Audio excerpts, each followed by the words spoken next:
Hi, Laura. Hello. All the best for the tomorrow's match. You have come through a very lead patch in the initial group stage of this match, where even against England also all out for 69, 97 against Australia. After that, India's match winning against 3 wickets, we won against India. From that time, you have not looked back. So my question will be, how tough will be facing Indian team here in Mumbai for the final, where not only the mental strength of Indian team, because they have scored a very huge runs last match, again crowd will also be there. How you prepare yourself for tomorrow's match? Yeah, it's going to be a very tough game. I think, with the whole crowd behind India, probably a sold-out stadium, it's going to be a very exciting opportunity. But at the same time, I think it puts a lot of pressure on them as well. They have the whole country behind them and are sort of expected to win, I guess. So, yeah, I think it sort of plays in our favour, hopefully. We're very excited for the game. They're a very good side. We're going to have to play some really good cricket to beat them, but we're really excited for the opportunity. Laura, each of the last 3 World Cup contests against India, you've emerged on the winning side. How much of a factor is that going to be tomorrow? Yeah, we're trying not to think too much about the past at all. I think, like I said before, every cricket game starts at 0. We can't sort of bring any of our history into this game, whether it be finals that we've lost or games that we've won against India. We're just really trying to erase all of that stuff and start completely afresh in this game. I think there's big pressure on both teams to perform, and I think whoever stays the calmest under that pressure is going to most likely come out on top tomorrow. South Africa defeated India in the league stage, and you can always take inspiration from that match. But we have also seen, Australia defeated India in the league stage, but India were a different side in the semi-finals. So what kind of contest you expect in the final, and any lessons that you have taken from your previous meetings? I think knockout cricket is completely different to league cricket. I think, like we've seen, I think people are able to do some very special things in knockout games, like we saw from Jamie the other night. So I think, starts totally afresh. I don't think we're going to be looking into our group game against them. We know we have to play some really good cricket. They're a really strong side and have just come off of a really good game as well, so they'll be high on confidence. We'll just have to play some good cricket, stick to our basics, stick to what we've been doing well throughout the tournament. Hi Laura, coming to this ground where you have not played a single match this World Cup yet, what do you think will be the biggest challenge to quickly assess the conditions, apart from the crowd factor? Because conditions might be batting friendly, and you had said in Wolvaardt that might be good for you, but it's a headache for you while setting the field. Yeah, I enjoy it as a batter, but not so much as a captain, the super flat wickets. But yeah, like you said, obviously it's going to be a really big crowd, probably the biggest crowd that a lot of our girls have played in front of. A lot of eyeballs on the game, a lot of added pressure. And probably pretty batting friendly, so it might be pretty high scoring, which is why I think if we're just able to stay really calm, it'll be really important. It may feel like there's a lot happening tomorrow, with boundaries and the crowd and the noise, but I think we just need to stay as grounded as possible and as focused as we can on the moment and what we need to do. Laura, hi. This stadium will be, tomorrow sea of blue with all the Indian supporters there, 90% or maybe even more. How do you plan to silence the crowd? Hopefully we win. I guess that will silence them.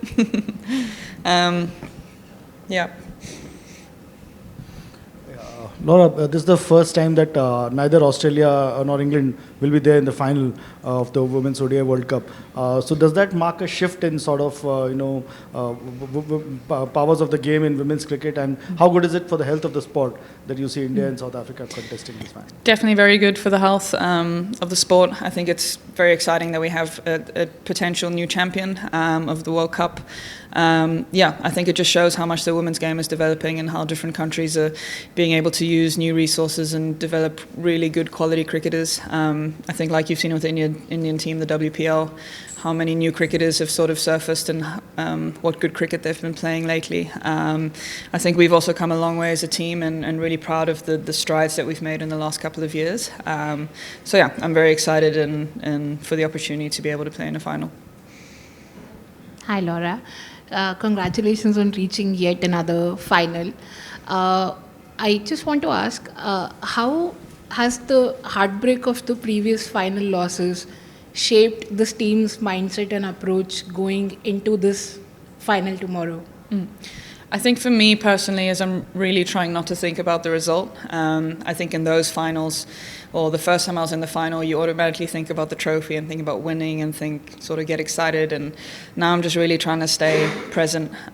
We still have a really big game ahead of us against a really quality side. I'm trying not to think too far ahead. Just really need to focus on what I need to do tonight at practice and then what I need to do tomorrow morning.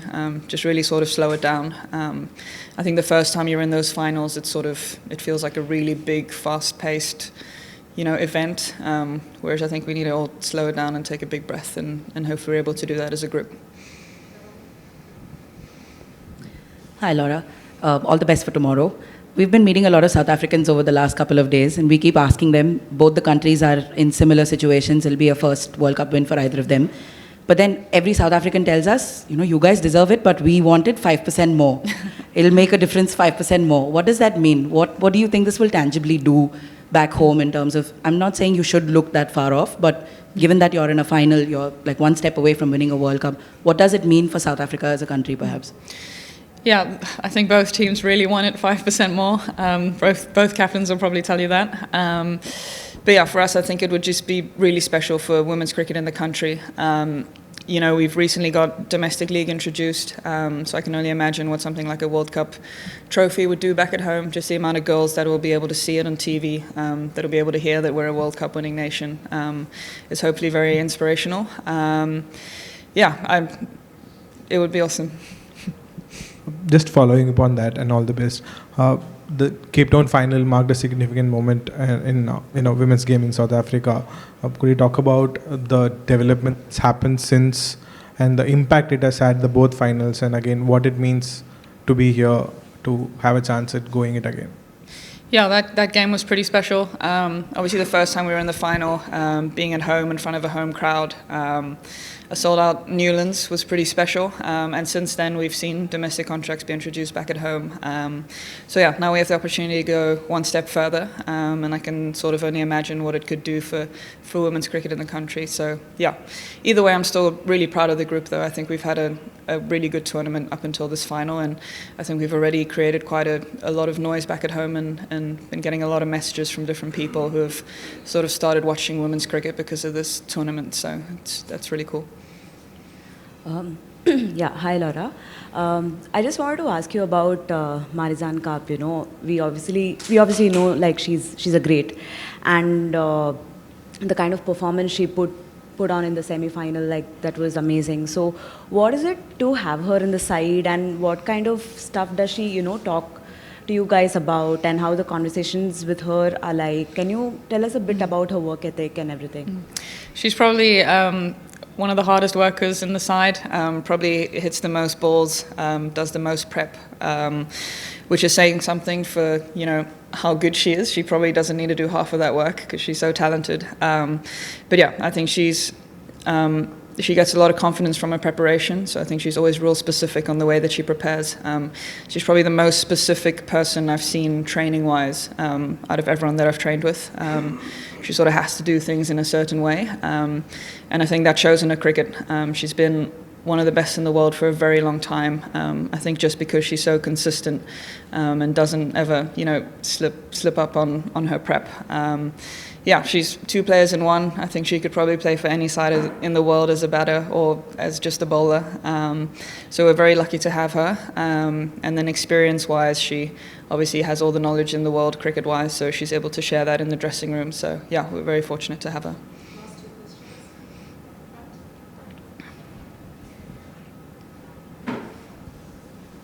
Captain, just touching on the mental resilience part of the squad in terms of how it all began with 69 all out, and then there was a high as in terms of how the performances goes usually for the teams in terms of the ebbs and flows of the game that we know. But then 69 and then 97, how much of digging deep you had to do as in to put out those tough sessions, not just out in the practice sessions, but inside the rooms where no camera is watching, nobody is watching, having those sort of conversations. What was the role? How much of the imprint of your head coach that he has had on your campaign, if you can talk about that? Yeah, I think those games were definitely more of a mental switch, or coming back from those games, a mental switch than it's something we've done in training. I think, we don't just lose our skill or gain our skill overnight. It's definitely just a couple of games that we had to put behind us, and we were able to bounce back really well from those two games on both occasions. I think Manla's been awesome with that, just really taking the positives and taking the learnings out of those games, while at the same time not sort of dwelling on 69 all out. I think if we focused too much on that, and it wouldn't have been a good campaign for us. So I think we took the learnings, put it behind us, and just really focused on the next game and what we needed to do well. Hi, Laura. Just one question from back home. We know you're not someone for the big Coach Carter speeches in the dressing room, but what is the one thing you'd say to your team ahead of probably the biggest game of their lives, facing hosts India in front of more than 1 billion people? Yeah, Manla normally does the really inspirational stuff, the you're carrying your country type of thing. And then I think I just come in with a little stay calm, girls, at the end. I think it'll be super important for us to just stay as present as we can tomorrow. There's going to be a lot of noise, a lot happening, a lot of maybe different routines than you're used to in a normal game. But at the end of the day, it's just a game of cricket. And I think whichever team is able to do the basics for longer throughout the game and sort of hold their nerve for longer, I think the game goes in ebbs and flows, and there will be periods where they score a lot of runs and periods where we fight back and so forth. So I think just holding our nerve and staying calm is going to go a long way tomorrow.